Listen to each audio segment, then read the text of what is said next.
Comment est-il possible, selon vous, de concilier ce qui est si difficile, le socialisme et la liberté? En premier lieu, je ne suis pas d'accord avec votre façon de poser les choses. Parce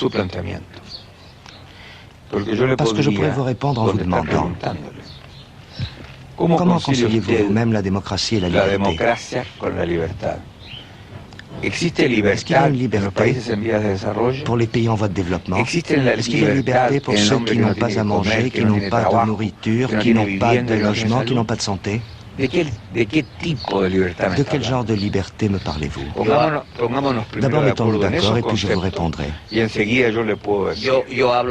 je parle de ces libertés dont vous parlez, vous, la liberté populaire, de ces libertés dont parlent les démocrates chrétiens, de cuyas hablan los demócratas cristianos en su Congreso, en su Junta Nacional. De estas je parle de ces libertés publiques, públicas, parlamentarias, constitucionales chiliennes. Usted piensa que et je vous demande si vous pensez qu'il est possible de concilier ces libertés avec une orientation socialiste de la nation chilienne. En premier lieu, et pour terminer votre pensée, maintenant que je suis d'accord avec vous, je vais vous répondre. Évidemment, oui. Parce que nous avons dit à la conscience du Chili, et avant même que les démocrates chrétiens nous en fassent la demande, nous avons dit que nous allons faire un gouvernement de plusieurs partis.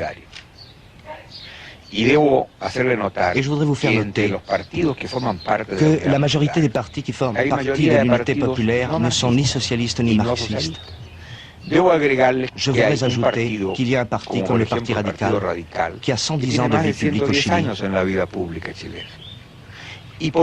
Et enfin, je voudrais vous rappeler qu'en 1938, il y a eu dans ce pays un gouvernement de Front populaire. Et dans ce Front populaire, il y avait des radicaux, des démocrates, des socialistes, des communistes, et qu'on a préservé toutes les libertés. Le Chili du campo, de la terre, de la grande propriété foncière, un Chili de droite, avec ses huasos, ses gauchos, dirait-on en Argentine, dans les Eugenio Hermans, industriels et grands propriétaires, sombrero andalou et poncho chilien, course et course les taureaux. Dans le Eugenio, nous sommes ici dans une propriété de combien d'hectares? Cette propriété a environ 980 hectares, desquels il y a environ 350 hectares qui ne sont pas cultivables et ils sont plantés de chapins. Le reste, nous avons environ 350 hectares qui sont possibles d'irriguer et le reste n'a pas d'irrigation. Avant la réforme du président Frey, président démocrate chrétien, combien d'hectares aviez-vous là? Nous avions ici 6500 hectares environ. Les Espagnols, les conquistadores, ne sont jamais arrivés jusqu'à cet endroit du Chili. Eh bien, ça c'est une chose intéressante. Les Espagnols sont arrivés que il y a 80 ans. Avant ça, c'était le pays des Indiens. Est-ce que vous êtes inquiet dans le Eugenio Hermans de la situation actuelle? Oui, je suis très inquiet parce que le pays fait face à une définition, une des plus graves dans son histoire. Le Chili, c'est un pays qui a une tradition démocratique de près de 160 années et le triomphe de M. Allende peut représenter un changement dans nos habitudes démocratiques et politiques profondes. En raison de quoi? De la présence du Parti communiste au sein de la coalition?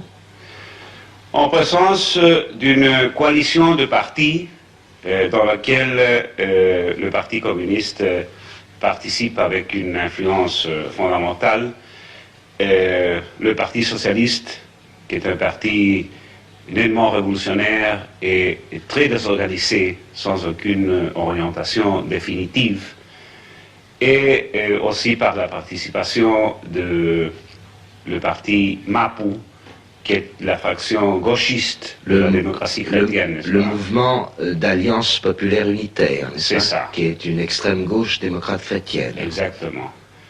Alors, la participation de tous ces partis sans une cohésion ni une politique uniforme présente, à mon avis, une situation d'indéfinition vers l'avenir. Est-ce que vous ne pensez pas que le Parti communiste, si l'Union soviétique décide d'avoir une coexistence pacifique, et notamment au Chili avec les États-Unis, que le Parti communiste, paradoxalement, peut être un élément de modération et d'équilibre dans cette coalition ou non? Et sans aucun doute, à mon avis, la façon d'agir du Parti communiste au Chili va dépendre fondamentalement de la situation internationale entre la Russie et les États-Unis. La position des communistes chiliens qui ont suivi de façon très obédiente la politique du communisme de Moscou me fait envisager, n'est-ce pas, une position telle que vous le dites. Le problème fondamental, sans aucun doute, du Chili et du reste des pays latino-américains, c'est d'être capable de produire un développement économique aussi accéléré pour remplir les aspirations d'amélioration sociale des populations. Et est-ce que vous pensez que l'armée chilienne, puisque nous sommes à la veille de l'élection, de la consécration par le Parlement du succès du docteur Allende le 4 septembre, est-ce que vous pensez que l'armée chilienne va accepter ce qui se passe au Chili? Oui. Moi, je crois que l'armée chilienne nos forces armées ont été traditionnellement des forces armées très disciplinées et qui ont pour mission fondamentale soigner l'intégration du territoire national et la Constitution. Et je ne vois pas aucune raison pour le moment pour que les forces armées aient agi dans la situation présente. Est-ce que vous pensez que si les forces armées, ou tout au moins une partie des forces armées, étaient tentées de réagir et d'empêcher l'accession du docteur Allende au Palais de la Moneda, c'est-à-dire à l'Élysée chilien, est-ce que vous pensez qu'il y aurait des risques de guerre civile dans ce pays? Non. Non, moi je crois que, d'abord, je crois très difficile que les forces armées, comme je vous ai dit, vont agir. Secondo, si les forces armées vont agir, je crois qu'il n'y a pas de force pour mettre en face les forces armées.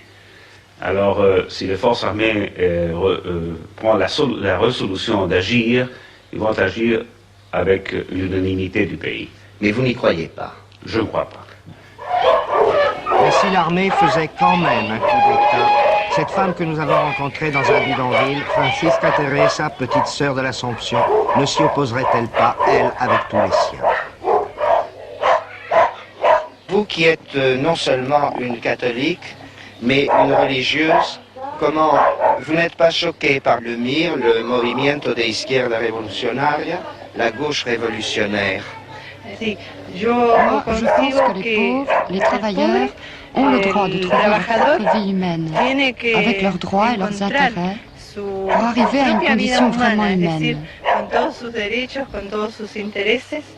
Y llegar a lo que es realmente una persona humana, que tener todo lo necesario. Maintenant, si on ne peut trouver ça par la voie de la paix et de la concertation, alors je crois qu'il faut en arriver à la lutte armée. Creo que es necesario llegar a una lucha armada. Les bidonvilles au Chili, ce sont des places fortes pour les partis, des formes d'organisation militante et en quelque sorte des structures politiques du Parti communiste, du Parti socialiste, de la démocratie chrétienne. À chacun en somme son bidonville. Vous voilà dans un bidonville du MIR, mouvement de la gauche révolutionnaire, enclave gauchiste où la police ne se hasarde pas. Le responsable de ce bidonville s'appelle Victor Toro. C'est la bête noire des communistes, un agent de la CIA à les en croire. Il a été mineur puis marin-pêcheur, il est malade, 42 fièvres. La misère est son lot, son univers et, qui sait, son atout. Qu'attendent les gens ou que n'attendent-ils pas les gens qui vivent ici d'un gouvernement d'unité populaire? Nous autres, nous pensons que dans la mesure où le gouvernement d'unité populaire commence à résoudre les problèmes qui s'opposent à la majorité des Chiliens, nous en attendons beaucoup. En esa medida, indudablemente que nosotros esperamos mucho de él.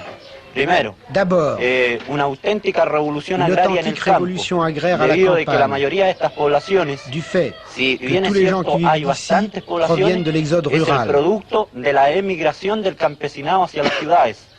De ahí entonces, una revolución agraria en el campo iría a resolver en alguna medida el problema de la habitación en las ciudades. Et résoudre le problème de l'habitation à la ville. Le MIR est l'avant-garde vigilante de l'unité populaire. Le programme de l'unité populaire n'est pas le programme du MIR, c'est un programme d'esprit réformiste. Mais dans la mesure où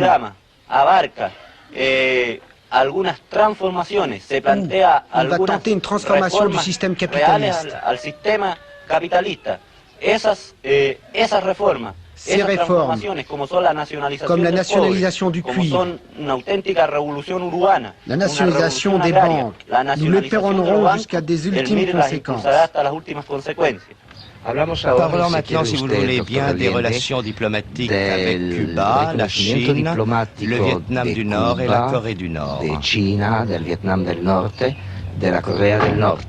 Et pensez-vous que ce soit des choses naturelles et conformes à l'intérêt du peuple chilien?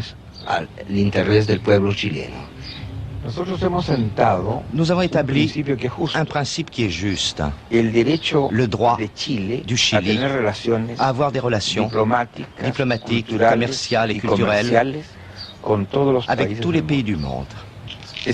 Ça, c'est notre principe. Maintenant, quand établirons-nous ces relations?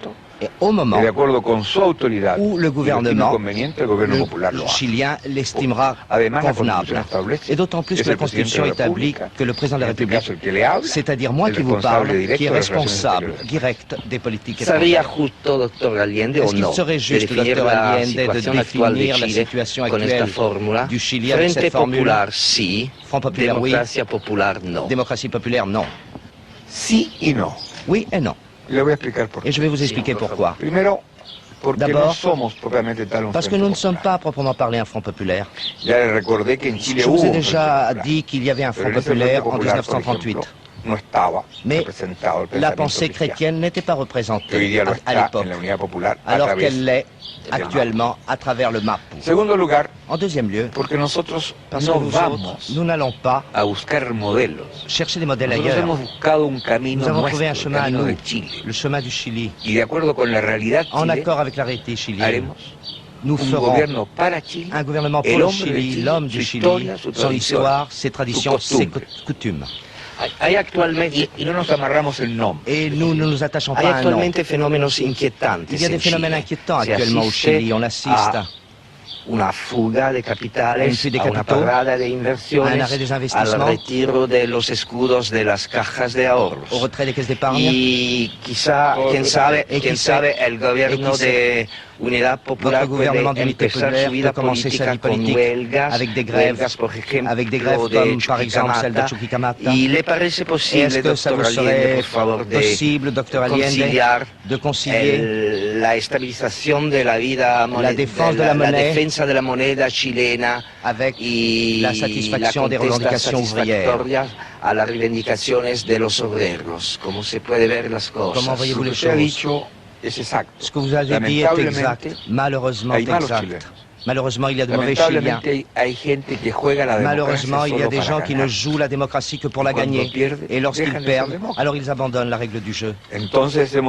Nous avons vu, nous autres, ce qu'est l'antipatrie, qui se cache dans l'homme, qui spécule avec la monnaie, qui emporte ses dollars à l'étranger, qui enlève ses capitaux, qui n'achète plus de matières premières pour les industries, qui incite les gens à courir aux banques, ou à retirer leurs épargnes dans les caisses d'épargne ou les caisses de prêt destinées à la construction. Mais ça, c'est une minorité. Ça, c'est une minorité qui s'en prise à la gorge. Et parmi ceux-là, il y a des criminels qui n'ont pas payé leurs impôts, qui échappent à leurs obligations légales. en ellos juega qué cosa. Et en eux, qu'est-ce qui joue? Le fait de savoir qu'ils vont perdre le pouvoir, ce pouvoir qui les a servi à obtenir des avantages illégaux contre l'intérêt du peuple chilien. Es cierto que vamos a recibir un país C'est sûr que dañado, nous allons recevoir un pays pero yo endommagé, pienso que la economía chilena no mais es je ne tan pense pas que feble l'économie que se vaya chilienne a soit si destruir faible qu'elle n'en est pas pour en 15 una jours. semana o en 15 días. Además, me imagino que el señor Frey, Et j'imagine el que M. presidente de Frey, Chile, hasta el qui est président de 3 la de République noviembre, jusqu'au 3 novembre, prendra les tomará mesures las medidas nécessaires para defender la economía nacional. pour défendre notre économie. Ahora es Maintenant, cierto también, y se lo reconozco, que Maintenant, va a je ser más reconnais, difícil para nosotros. Ça va être très Porque difficile, plus lógicamente difficile vamos pour a nous parce que enfrentar nous por devons la actitud de affronter esta une gente situation un proceso qui a que nunca revêtu une pensamos ampleur iba a producirse en la que amplitud nous que esta n'avions gente pas ha querido. imaginé. Nous n'avions pas Pero imaginé que agrego ces que gens lui donneraient todavía, cette ampleur. algo que es interesante y se conozca en Et ça, Francia. c'est intéressant qu'on le sache La en France. izquierda, La los gauche, obreros, los les campesinos, ouvriers, les los paysans, empleados, los les profesionales, employés, los les técnicos, techniciens, los les intelectuales intellectuels triunfaron en Chile. ont En triomphé la au noche de la Chili. victoria Et la nuit de la se juntaron victoire, 200.000 personas. il y avait 200 000 No personnes hubo dans la un rue. vidrio roto, Il n'y a pas eu no hubo un une vitre de automóvil cassée, destruido, pas une no automobile hubo un d'arrivée. adversario nuestro Pas un seul de nos que pudiera adversaires decir qui ait que pu lo dire qu'on l'ait ofendimos, ni siquiera offensé, de même en palabras. parole. En cambio, los sectores derrotados, Mais en revanche, la les secteurs ultraderecha battus, l'extrême ha droite, tratado de conspirar, a essayé de ha hecho conspirer. todo este Ha sabotaje fait desde tout el ce punto de vista sabotage económico économique. y todavía tiene Et maintenant, elle a mercenarios des mercenaires a pour través placer de des los cuales bombes. coloca bombas. Entonces, ¿dónde está la Alors où est democracia? la démocratie? Nosotros vamos a hacer Nous, la nous allons la democracia faire, la auténtica, démocratie, porque va a participar el pueblo parce que le peuple va y y participer, no una minoría como et pas une minorité. Ahora, cuando un pueblo Maintenant, quand un peuple tiene conciencia de las metas a que debe conscience des buts alcanzar, qu'il veut atteindre, ese pueblo es capaz de sacrificio. et que ce peuple est Yo capable estoy de seguro que el sacrifice, moi pueblo je de suis Chile sûr está que le peuple maduro, chilien est mûr, porque ya ha entendido parce qu'il a compris, y entenderá mañana et il en comprendra mieux que demain, tendremos todos que hacer sacrificios. que nous devons tous ¿Para faire des qué? sacrifices. Para Pourquoi? sembrar para el futuro. Pour semer pour Los 2 o l'avenir. 3 primeros años van a ser muy duros, Nos 2-3 premières pero années sobre vont la être base de très un gobierno dures, recto, mais sur moral, la base d'un gouvernement en que droit no et haya moral, privilegios y granjerías para unas minorías. et qui abandonne El les pueblo privilèges va a pour une minorité. Ese es el gran aval que tengo Et ça, yo. c'est mon grand atout. La entereza, el L'intérêt, patriotismo le y la moral del patriotisme pueblo et chileno. la morale du peuple chilien.